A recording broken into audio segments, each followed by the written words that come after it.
This is Bharath Chakravarthi, Dr. Chakravarthi. I go by BC, and I am an emergency physician in UCI in the Department of Emergency Medicine. I also have an appointment in the newly formed School of Public Health, and I am the director of the MD+MPH dual degree program.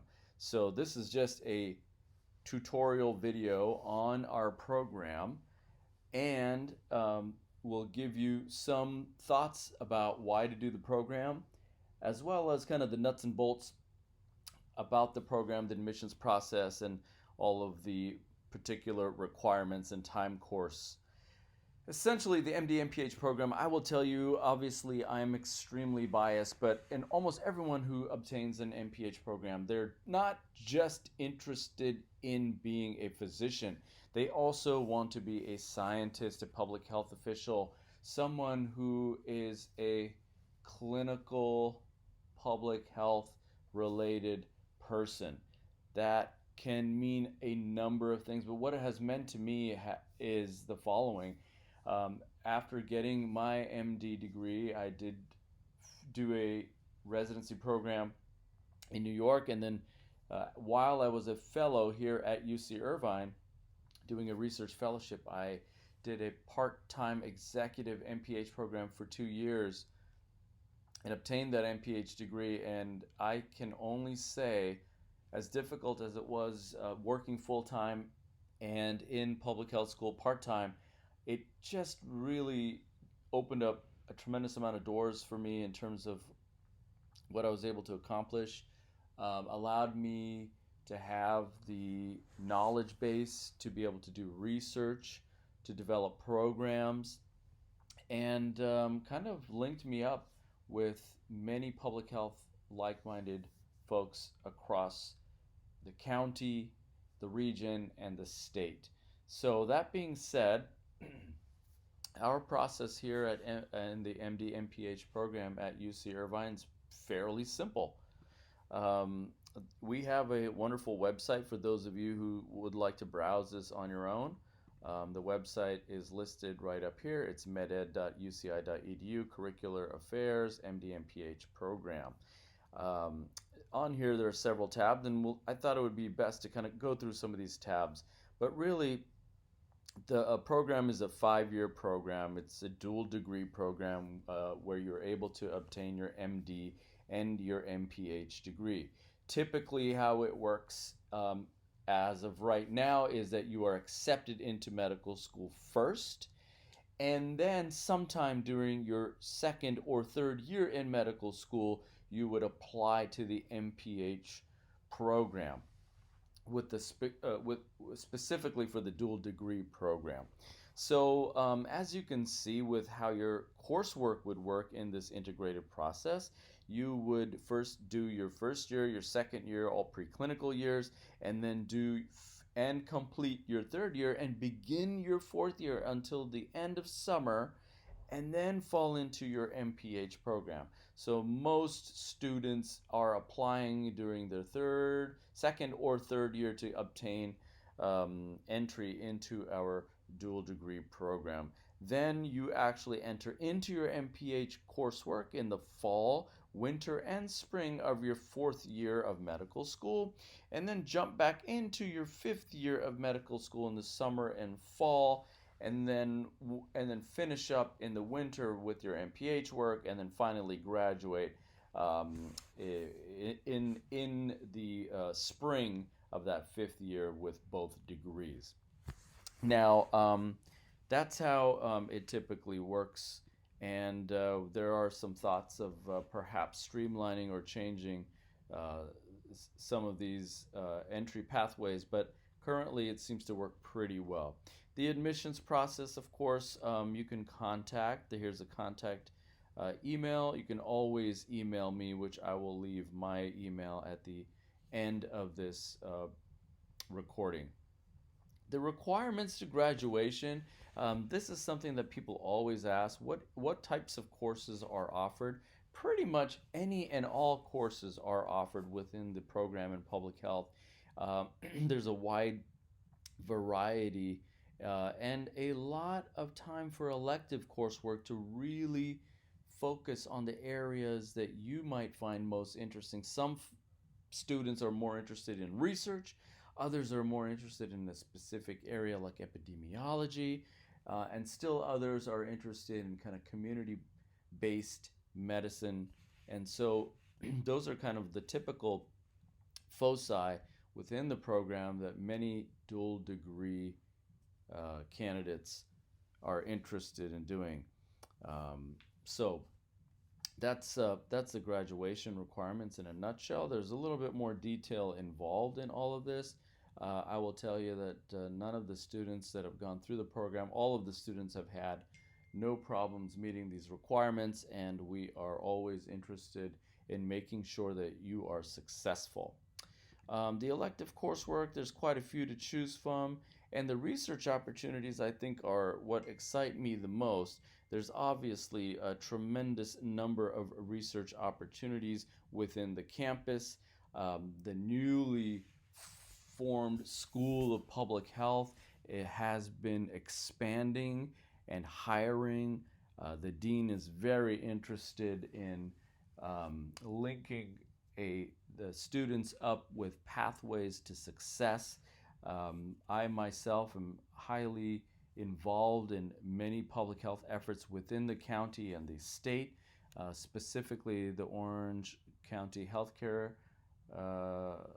Association is something that is readily available to us for research opportunities. I thought I could go to some of the questions that are typically asked by some students. And we kind of went over a few of these already. Here's number 2 says, would I need to do a separate interview for each program? You would need to interview for the MD portion of the program, which obviously we had just stated that occurs first, and then you apply for the MPH program, so that you're not entering into the dual degree program when you come to UCI as a medical student. You are entering as a medical student and then applying for an MPH program. Again, there are some bigger processes that are in works, and that may change in the near future. There's only one interview getting into medical school, and there is no current interview with the MPH program, although I do tend to talk to all of the candidates myself over the phone just to get a sense of what they're looking for. If you are interested in the MD MPH program, I would make that known in the AMCAS application. I think that's really important. It lets the School of Medicine and the School of Public Health know that this is important to candidates, and we can do everything we can to help bring you here if you are a strong candidate.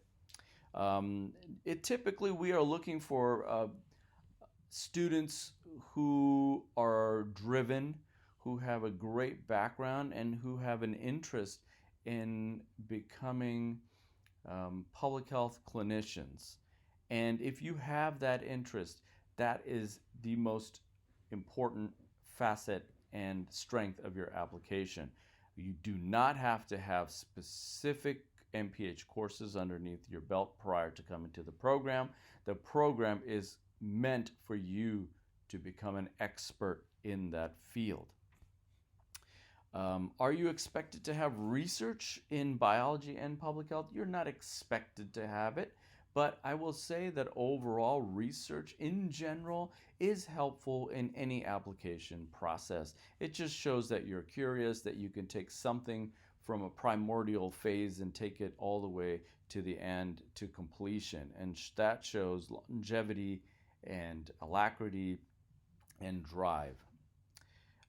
We kind of talked about the ideal candidate for the MD MPH program. I would say those candidates who are extremely driven in making a difference in our society, not just at a singular patient level, but on a population-based level. And that to me is extremely important. So there are all sorts of ways to do that, as we previously mentioned. There are obviously people who are applying to our program are extremely interested in international work, and that's one area of public health that is just absolutely phenomenal at UC Irvine. Linkage with other organizations and with our faculty who are doing international work in public health, and even in the School of Medicine is what we do best. I think my role as a director is essentially to be the assist person, to be the mentor that gets you to the people that will make you happy, that will allow you to grow. And that to me is important. I've been in this role at UCI for 13 years, and I think there's something to be said about consistency and the knowledge and wherewithal and building a rapport with my colleagues such that I can let people know, students who are interested in particularly, let's say in OBGYN and maternal fetal health, I can direct them to the right people doing research in the public health sphere in that world. And that's exciting, really exciting to me. The MD and PH program is 5 years, and so there is a tuition that is above and beyond the normal 4 years of tuition. Naturally, there's a curriculum designed for you, and there is a separate tuition for that. Now, many students who do the MD and PH program do get some stipends and scholarships, and others are in the Prime LC program, and therefore a portion, if not all, of the master's program is actually funded through that mechanism. In terms of career opportunities, I will tell you, especially if you're going into academics, it has been absolutely invaluable. It gives me that alphabet soup behind my name that allows me to have these conversations with like-minded professionals across my space. And it also, as I mentioned previously, really gives me the knowledge acquired, allows me to think critically about disease and burden of disease on a larger scale. So I think there are plenty of jobs available out there, whether it's writing, grant writing, research, programmatic development at the county level, getting involved with the state, the California Department of Public Health, the Department of Healthcare Services, you name it, and then furthermore at a national level with the CDC, NIH, and beyond. Really, there's a tremendous amount of opportunities there, and our job as mentors is to link you up with a few of these opportunities during a busy time of your life, but allowing you to grow and capture those as a catalyst to your future career. The pros and cons of doing an MPH degree, I would just say, obviously you're spending an extra year, and people would say that is opportunity cost. I would invest in yourself to make your career as well-rounded as possible in the future. The one thing that I don't like to see that happens at times is, obviously getting a medical degree is a long haul, it's a marathon, and it's about delayed gratification. But what's the worst feeling in the world is when I mentor someone and they go through all of this and they get into residency and they burn out, they drop out, and they do something completely different. Well, I say if you're really interested in taking care of patients, then get into your medical degree and love it, but give it some balance. What if you worked a couple of days out of the week in developing programs for whatever it may be, intimate partner violence in the county, and your work life is balanced in such a way that it's not all about 9 to 5 seeing patients, clocking in and clocking out, but you're able to do things that really make a difference in your life, add variety to your work life, and give you that balance between seeing patients and making a difference at the bedside, but also at the population-based level. That's all I would say for now. There's a lot more underneath all of this, obviously, but I think this is a great overview, and I really encourage you to reach out to me. My email is bchakrav@hs.uci.edu. Again, bchakrav@hs.uci.edu. And again, I look forward to getting to know you on a personal